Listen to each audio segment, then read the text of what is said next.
right, so we are on the Life of Jesus, part 106. So the first one we asked, first Christmas sermon we asked was, what does it cost? What does Jesus cost? What does it cost? Because we talked about, we have the story of Mary and Joseph that, we kind of get used to the story and we don't realize the social implications of it. And that socially, it cost Mary and Jesus everything. Jesus cost them everything socially. And then last week we asked the question as how comfortable is Jesus? And because we looked at it, that the Christmas story, the birth of Jesus, there's not a lot of comfort there. It's a very uncomfortable situation. They're kind of socially ostracized. They're moving to a new town, getting away from that. There's not enough room for them, whether it's in just the bottom floor of a house or whether it's in a cave, either one. It's not a comfortable place to have a child. And then they go up to the temple, and Simeon and Anna are there, and it's not like, and we see that, it's like, oh, look how great this is. This guy comes over and prophesies, and this woman comes over and prophesies over them. But in reality, everybody was looking at it going, what are these crazy people doing? That it was socially odd, right? And so now we're on how safe is Jesus. So we're going to look at Matthew chapter 2, verse 1 through 23. And it says, after Jesus was born in Bethlehem in Judea, during the time of King Herod, Magi came from the east, came to Jerusalem and asked, where is the one who has been born King of the Jews? We saw his star when it rose, and we have come to worship him. Now we know that the Magi are probably from like Babylon, Babylon, what we would call today Iraq. That's most likely kind of the area they're from, maybe further than that, most likely Iraq. They have, this is before Muslims, so remember that Muslims didn't come till after Christianity, so they're not Muslim. They're more kind of a paganism, but very involved in worship, in astrology and the stars and studying the stars. But through this, and they probably had some access to maybe like Isaiah and maybe some of the other Old Testament prophecies that Daniel. Daniel, that they understood, because remember that the Jews had been in Babylon. Captivity in Babylon, and that's where Daniel was written, that they probably had some level of understanding of the Jewish Messiah. I mean, don't know how much, but they understood that there was supposed to be a Jewish king coming, a Jewish Messiah coming, and God had, there has to be some sort of revelation by God to them, right? And they understand that the Messiah has been born. Now, this is probably taking much later. They didn't show up at the manger. That's it's fine that people put the wise men out by the manger scenes, but they didn't show up on Christmas night. They probably showed up to 2 years later, because Herod has all the kids boys under 2s put to death. So there's some time has passed. Jesus is probably a year and a half old. So this is some time has passed. They get there. Now, when King Herod heard this, he was disturbed, and all Jerusalem with him. Now, take that part. Now, remember, last week we looked at when they took Jesus up to the temple, you had these two people prophesy that this is the Messiah. So it's not like it hasn't been said in Jerusalem that this kid is the Messiah. Now, probably nobody remembers that because they all thought it was so weird they just kind of put it out of their minds, but it's not like it hasn't been said. And that's the other interesting thing, is that this is not just something that happens between the wise men and Herod. All of Jerusalem hears this. And they're all disturbed. Right. And it's not just like, flippantly, they're like, oh, the Messiah was born? Yeah. Right? The Messiah was born? Now, the other side of this is you got to realize too, Bethlehem is not far from Jerusalem. It's like a day's walk, if that much. Depending on how you measure it, and if you measure it from just the edge to the edge, really, modern Bethlehem is really part of modern Jerusalem. So it's not like it's another week's journey away. It's right there. So, and it's just interesting that Jerusalem is disturbed by this, and they're aware of it, but then we're going to look at their actions. When he had called together all the people's chief priests and teachers of the law, he asked them where the Messiah was to be born. In Bethlehem in Judea, they replied, for this is what the prophet has written. But you, Bethlehem, in the land of Judah, are by no means least among the rulers of Judah. For out of you will come a ruler who will shepherd my people Israel. So we know that the reason that Jesus is born in Bethlehem is that he is a descendant of David. David was born in Bethlehem. And there's allusion here to that, where it says, he will shepherd my people Israel. In other words, he will be like his forefather David, who was a shepherd, just like he shepherded his flock and protected his flock, took care of his flock, the Messiah will treat all the people of Israel as his flock, and he will protect them the way David protected his flock. It's a direct reference to David. All right, so then Herod called the Magi secretly and found out from them the exact time that his star had appeared. Now here's the only secret part. Again, people have heard this. People have heard that the Messiah has been born. They've heard that the Messiah has been born in Bethlehem. Right? Bethlehem's just a stone's throw away. Now remember, going back to the birth of Jesus, that when the angels told the shepherds went and found Jesus, and then what did they do? They went and told everybody in Bethlehem. So everybody in Bethlehem was told. People in Jerusalem were told by Simeon and Anna. Now all of Jerusalem knows again. Right? This is not a very well kept secret. Except for this secret about when he was born. All right. So he sent them to Bethlehem and said, that's interesting that he sends them to Bethlehem, because he could have got up and walked to Bethlehem. I mean, he really could have just got up and walked to Bethlehem. Most of us traveled further than he would have had to travel to Bethlehem today. Other than Stan and Jane, the rest of us traveled further than they would have had to travel to Bethlehem. Then Herod called the Magi secretly, found out from the exact time the star appeared. He sent them to Bethlehem and said, go and search carefully for the child. As soon as you find him, report to me so that I may go and worship him. Yeah, sure. Right. After they had heard the king, they went on their way, and the star they had seen, and it rose, went ahead of them until it stopped over the place where the child was. When they saw the star, they were overjoyed. So, it's probably not an actual star. It's probably a supernatural event. Right. So that's important. And going on coming to the house, so they've moved out wherever they were at before. Now they're actually living in a house, whether it's a house their own or rent, or whether it's still a family member's house. They saw the child with his mother, and they bowed down and worshipped him.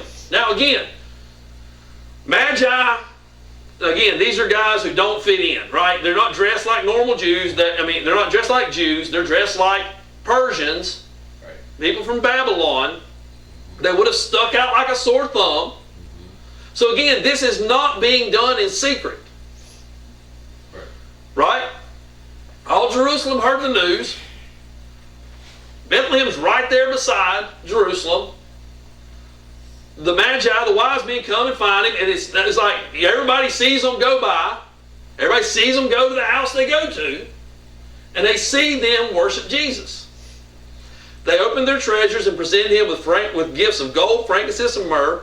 And having been warned in a dream not to go back to Herod, they returned to their country by another route. All right, so the gifts here, gold, frankincense, and myrrh. It's also been said that you have here gold for a king, frankincense for a priest, myrrh for a prophet, or myrrh for his death. The frankincense and myrrh could have been an ointments for death, but it's kind of foretelling who he is and pointing to who he is, right? The gold is a gift for a king. Frankincense is they burned incense in the temple. That's what the frankincense is. And the myrrh, some would say it's for a prophet, others say it's for his death, right? But it's just foretelling who he is. But not only that, these things are very expensive. Yes. So it's kind of like Mary and Joseph kind of hit the jackpot here. Yeah. Their circumstances are looking up all of a sudden. They might have been thinking this whole thing's turning around. Jesus is kind of getting the recognition that he deserves as the Messiah. Now that everybody knows, maybe, hey, right? I heard word that the king wants to come and worship him. Oh, yeah. Right? Yeah. It's all sounding great. It's all sounding good. Right? Everything's on the up and up. Right? So, but then the wise men are warned in a dream not to go back here, so they take another route. And then going on the story, it says, when they had gone, an angel of the Lord appeared to Joseph in a dream.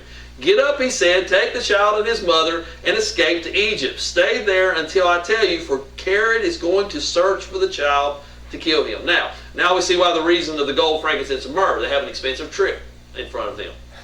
God provided for that. Amen.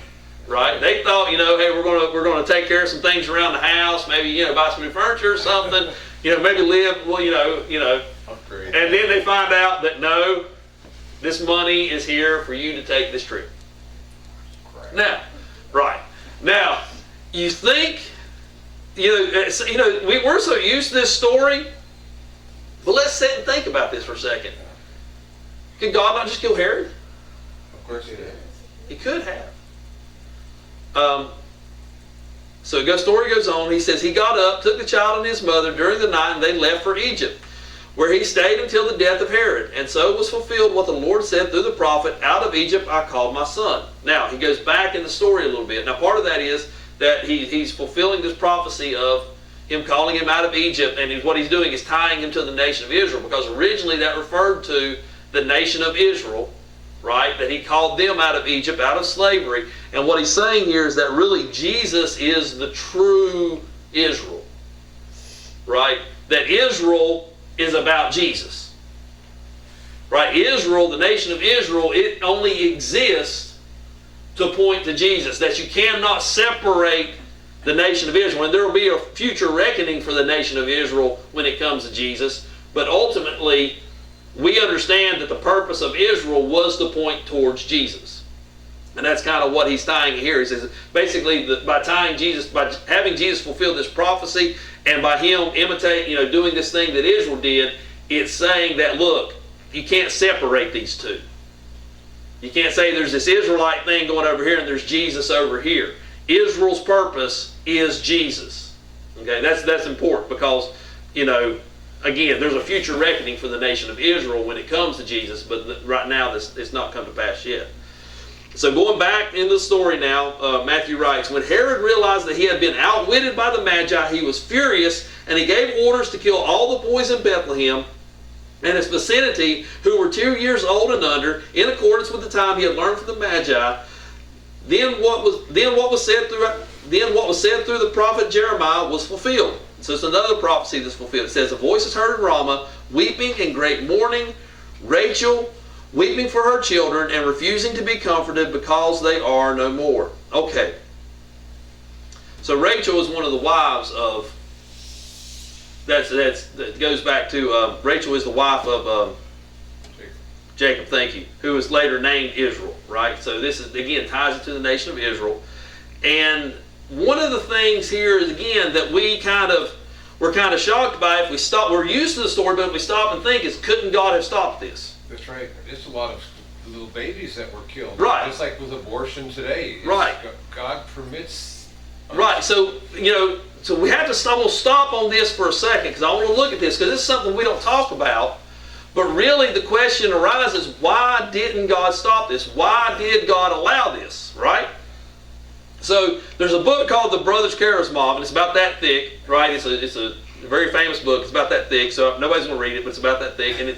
But it's written by a guy, and in the story there's two brothers, the Brothers Karamazov, and one of them is a monk, and the other one becomes an atheist, right?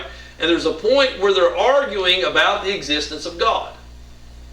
And at this point, the brother who's an atheist begins to recount, he's collected these stories of child abuse that have happened. And they're really horrific stories of child abuse. And he starts recounting them to his brother who's a monk, telling him all these horrible stories of child abuse. And in a couple of the stories, the abuser got away, really without anything happening to them. And so what the brother says here, he says, this is a quote from his speech, he says, while the whole world of knowledge is not worth that child's prayer to dear kind God. In other words, he's saying that child's prayer was useless. Right? He's not right, but this is his argument.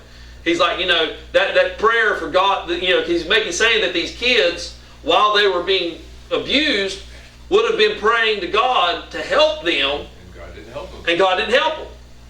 And he's saying, so he doesn't believe there's a God. But here's what he says, and this is the interesting part. He says, I say nothing of the sufferings of grown-up people.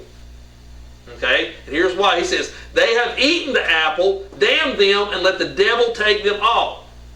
Okay, so what he says is that when bad things happen to adults, that doesn't bother me. Because all adults are guilty of sin, and therefore whatever happens to them, it happens to them. Right, but these little children. Yeah, he says, but the little children. He goes on and says, but the little ones. Now, okay, now here's where he's wrong. Now this is probably, if somebody's going to argue that there's not a God, this is probably the best argument there is. right? And that's why he puts this in his book, because it's a very philosophical book, and he's saying, hey, this is the best argument people have. I'm going to put this argument in this book about why people argue there's not a God. But here's where the brother is wrong. He says the people, the grown-up people, they've eaten the apple. So what's he referring back to? He's referring back to Adam. He's referring back to the fall. And what he's saying is that all of mankind is fallen. By their choice. Right. All of mankind is a part of fallen humanity. Therefore, all of mankind suffers the sin and the consequences of being fallen humanity. Okay, so the curse that was applied in the Garden of Eden was simply that mankind continued to live in their fallen state. Okay, so when mankind first sinned, God knew all this was going to happen and He had a plan, but putting it in our time, when mankind sinned, God had a choice. He could do one of two things. Immediately destroy mankind so that they did not suffer the consequences of their sin, or curse mankind by allowing them to continue to live and experience the consequences of sin, which is acting independently of God.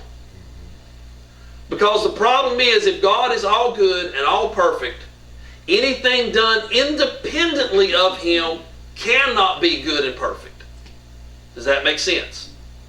So the curse was to allow mankind to continue to live and to continue to exist independently of God. Because by continuing to exist and continuing to live independently of God, they would have to experience evil. Okay. Here's where the curse really gets us though. So if you remember the curse on Eve, it was what? You will experience pain in childbirth. And it's more than just you're going to have pain when you have kids.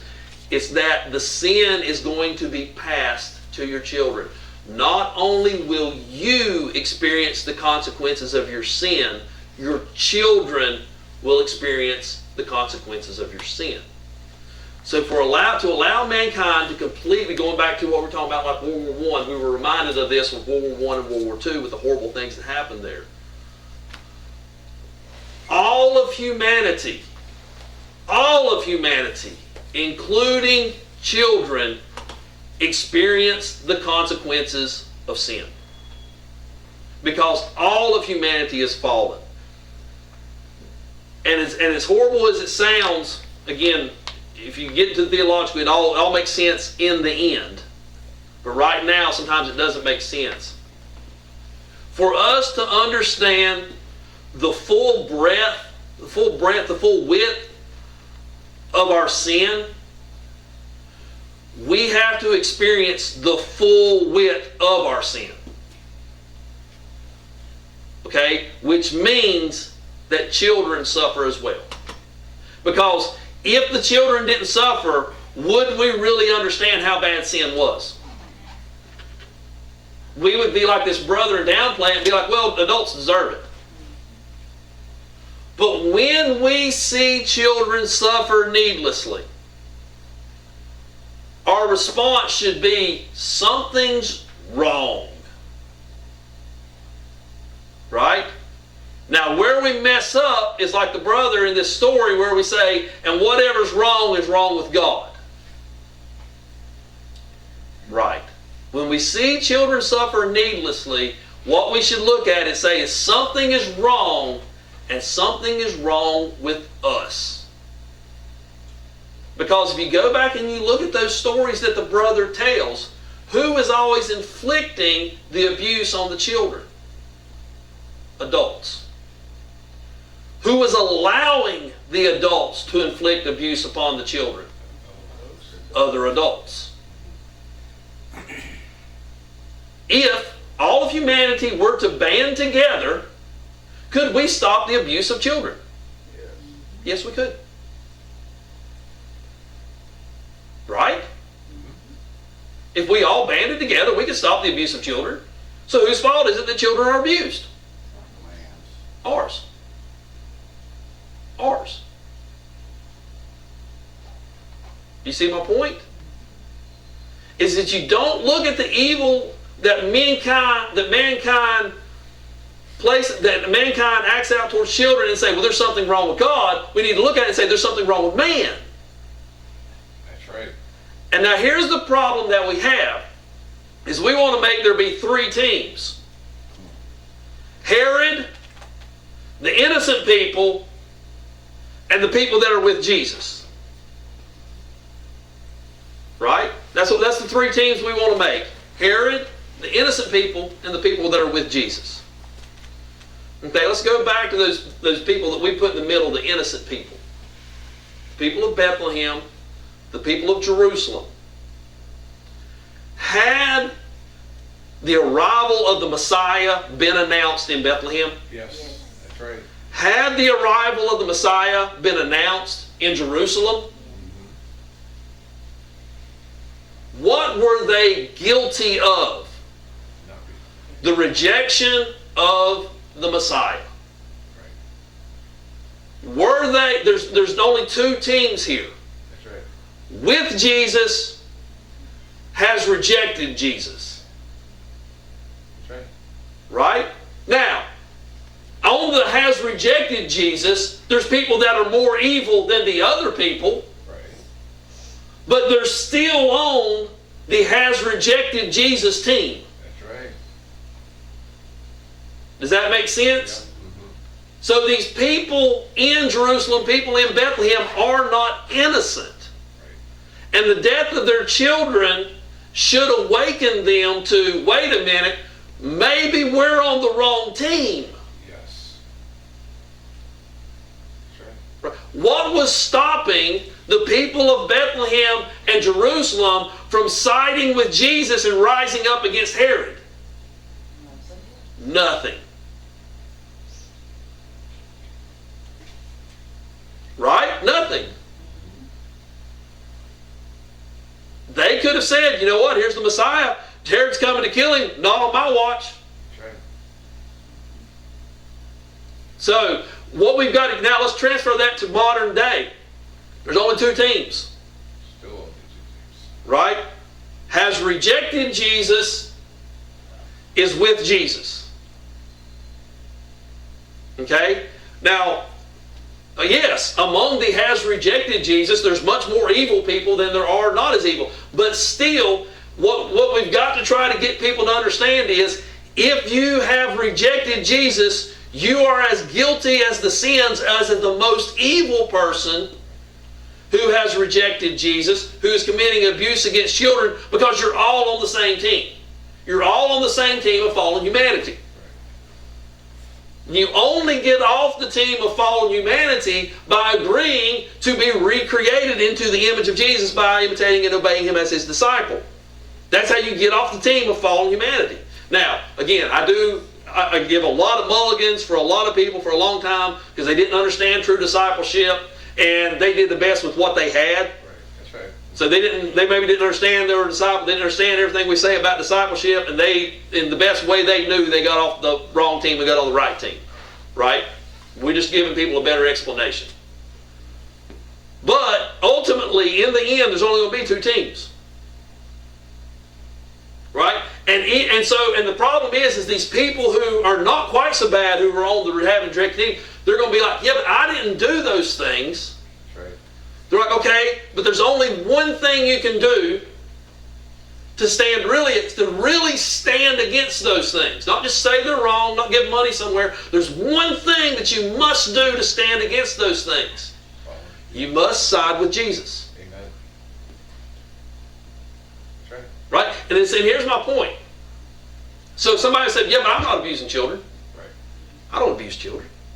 In fact, I think it's horrible that people abuse children. Right. Okay, if you really, really are opposed to people abusing children, which is, the most horrible thing that mankind does. If you're really opposed to that, are you willing to stand up to it in the one way God has given us to stand up to it, which is imitate and obey Jesus as His disciple? Well, no, not really.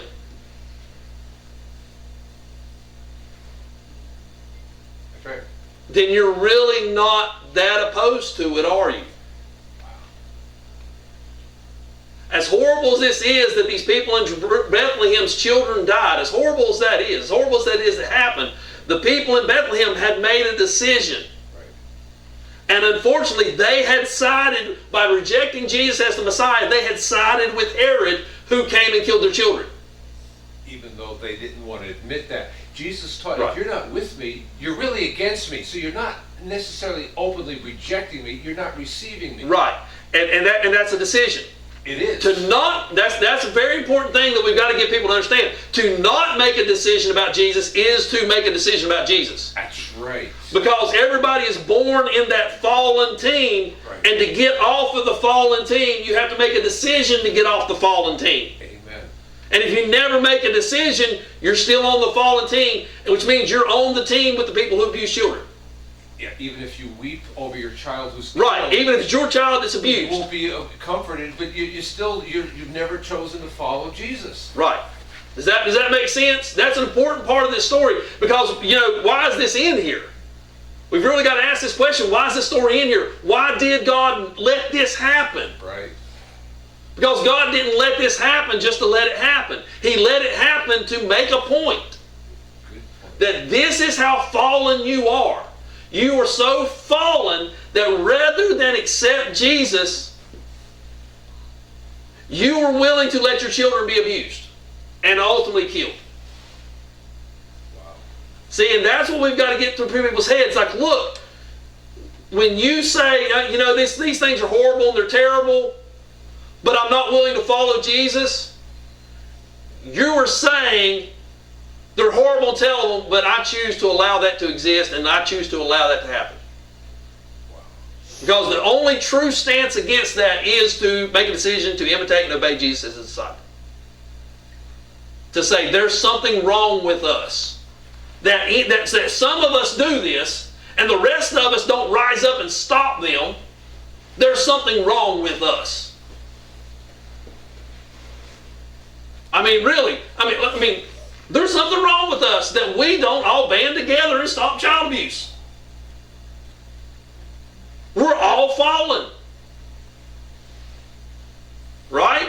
Now again, the best thing to do is imitate and obey Jesus, because if we're ever going to stop it, that's the best way to stop it. That's right. That's right. Amen. That's the big, if we're going to make a change in our society, that's how we're going to make a change in our society. That's right. But we have to admit there's something wrong with us. And when we admit something wrong with us, we have to say, and there's only one solution to what's wrong with And we us. have to apply it and live the solution. And I choose the solution. That's right. Right? Okay, and after Herod died, an angel of the Lord appeared in a dream to Joseph in Egypt and said, "Get up, take the child and his mother, and go to the land of Israel, for those who were trying to take the child's life are dead." So he got up, took the child and his mother, and went to the land of Israel. But when he had heard that Archelaus, who reigned in Judea in place of his father Herod, he was afraid to go there. Remember that afraid part there. Having been warned in a dream, he withdrew to the district of Galilee, and he went and lived in a town called Nazareth. So was fulfilled what was said through the prophets, that he would be called a Nazarene. All right, so there's actually a prophecy, that Jesus would actually be from Nazareth. So you have these two prophecies, one of these from Bethlehem and one of these from Nazareth, and God works that out. And what it is, it's interesting that Jesus doesn't make known his birthplace that much. He allows people to have a reason not to believe in him. You see what I mean? Because he was known as being from Nazareth. Right? And that's what people always condemn me for. You're from Nazareth. No prophet comes from Nazareth, except for Jonah came from Nazareth. Right? The Messiah doesn't come from Nazareth, and you're from Nazareth. You can't be the Messiah. You come from Nazareth. And he allowed them to believe that. He didn't say, "Oh no, by the way, I was born in Bethlehem." He's like, "Look, if you don't believe in me, I'll give you every excuse you want to not believe in me." Wow. Yeah. Right? Okay, you notice here that it talks about that he was afraid to go there. So one of the things is how safe. So if we go back to, why were the people not willing to rise up against Herod? I think he was intimidating. He was Right. powerful. And, It wasn't safe. It wasn't safe. Yeah, right. It was a risk. Right. It was, but they wound up paying the price anyway. That's right. Like Hitler, Right. standing up to him and appeasing Right. him instead. And Right. Yeah. meanwhile, And that's it what gets we worse. Yeah, we have a tendency to do that to tyrants, right? We feel safe. It's not safe. Yeah. And so The question here is, how safe is following Jesus? How safe was it safe for Mary and Joseph? Was Jesus safe for them? No, he wasn't. They had to run in fear. They had to live in fear. So, and why were they not willing to accept Jesus as the Messiah? Because he didn't come the way they thought he was going to come. He wasn't announced by the people they thought he was going to be announced by. And he wasn't as safe as they thought he was going to be. So there's a quote from The Lion, the Witch, and the Wardrobe. This is C.S. Lewis.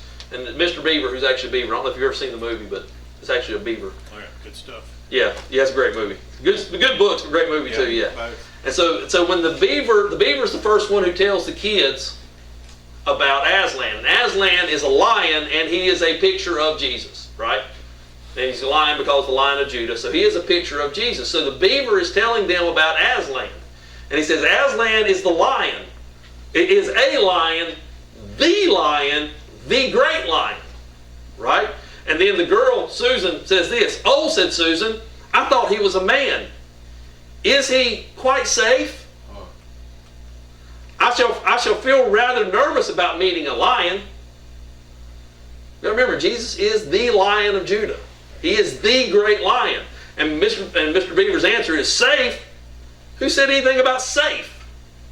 Of course he isn't safe. But he's good. Amen. He's the king, I tell you. So, living in the fallen world, which, now we have to be careful here. We have to always, and I get sucked into this, we all get sucked into this. Remember what Ephesians says, our battle is not against flesh and blood. That's right. Our battle is not against fallen mankind. Right. Okay? Our battle is against the powers, Satan and the evil powers who are behind fallen mankind and who have deceived fallen mankind. This is something I have to remind myself of. I do not need to defeat fallen people. They're already defeated. I don't need to beat them down and defeat them. I used to think I did. I used to think that was my purpose in life, to beat them down and defeat them. They're already beaten down and defeated. Right? My purpose is to try to give them victory over who has enslaved them. Good. Does that make that'll change your mindset on people. Not to say that people still won't make you mad and you still won't want to crush them. Right? Because it still happens from every now and then. Right? It still happens. But to have the general mindset and to remind yourself, my battle is not against people. I am not out to defeat people. I'm out to free people. Amen. Rescue them, deliver them. Right? But here's the thing. Living in a fallen world that is controlled by Satan and the fallen people that he has control of. As a Christian, is that safe? No. Good. That's right. It's not. It's not safe. Right? They're out to get us. But it's safe in the sense that God's sovereignty will be on them. Right. Even if they die a martyr. Yeah. Ultimately, eternally, Yeah. is it safe? Yeah. Yes. Temporally, right here, right now, is it safe in the way that the world considers it safe? No, it's not. And going back to what we've said so far, should we expect it to cost us something to follow Jesus? Yeah. And here, I've figured out the best way to say this, okay? Because we asked the question, what's it going to cost me? It'll cost you whatever stands between you imitating and obeying Jesus. That's a good way to put it. That's what it'll cost you. If you want to know what it'll cost you to follow Jesus, whatever in your life stands between you imitating and obeying Jesus, that's what it'll cost you. That's what it's going to cost you. Is it comfortable? No, it's not comfortable. Now, it's not to say that you're going to be stripped of all physical comforts. You may not be stripped of all physical comforts. There were rich people in the New Testament who were following Jesus, right? Paul was stripped of all of his physical comforts, but sometimes he had them. He said, sometimes I'm comfortable, sometimes I'm not. I'll live however I am asked to live. Right? That's not to say all your physical comforts, but what comfort is going to be stripped of you? Are you going to be comfortable in a fallen world? No, you're not. Are you always going to be socially comfortable, relationally comfortable with fallen people? No, you're not. So it's going to cost you something. One of the things it's going to cost you is some comfort.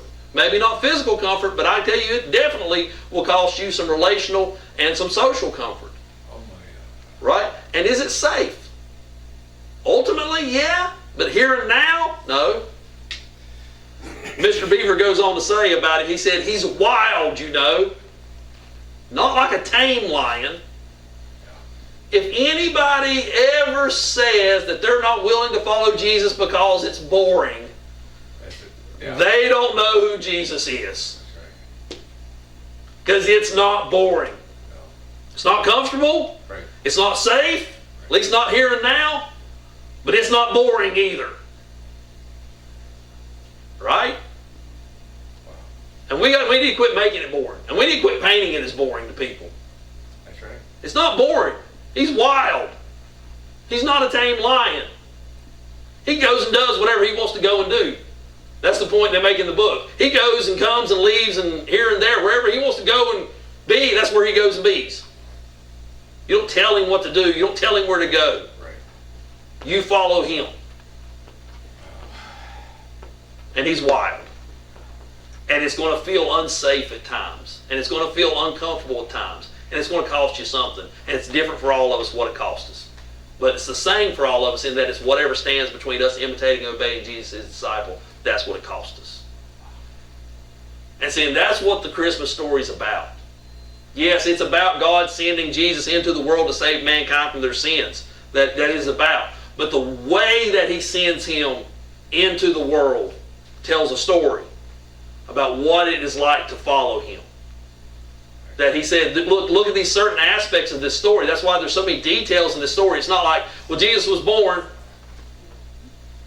There's all these little details. And we got to look at these details and say, what is he trying to tell us through these details? And this is what he's trying to tell us through these details. That he came, but he didn't come the way that Jerusalem and Bethlehem thought he was going to come. And just like we've got in our mindset a way that we think it means to be a Christian, right? Where it's safe and it's comfortable and it's boring and it doesn't cost us anything. Wow. That's not true Christianity. That's right. Right? That's American Christianity that we kind of made up along the way. Mm-hmm. And then we've got to wake people up to the same ideas that they had to wake people up with this story that, look, it's not safe, it's not comfortable, it'll cost you something, but in the end, it's good. It's a pearl of great price. It's Right. a treasure. And he's the king. And you win. Yeah, and he wins. And you win with him. And there's only two teams. And only one team wins. Dietrich Bonhoeffer was with like a Herod. Hitler was probably worse than Herod.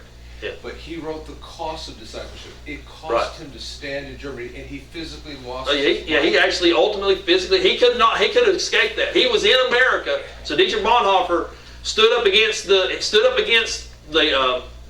Nazism, Right. right? And to the point that he ultimately fled Germany. But then he said, you know what? This isn't costing me a thing. So he went back to Germany. And he ultimately paid with his life. But his book and his teaching still bless Right. us today. I wouldn't have known about it if you hadn't told me, Right. and I bought his book. Yeah. He's still speaking. He still wins. Right, and if you read Bonhoeffer towards the end of his life, he thinks he's messed up.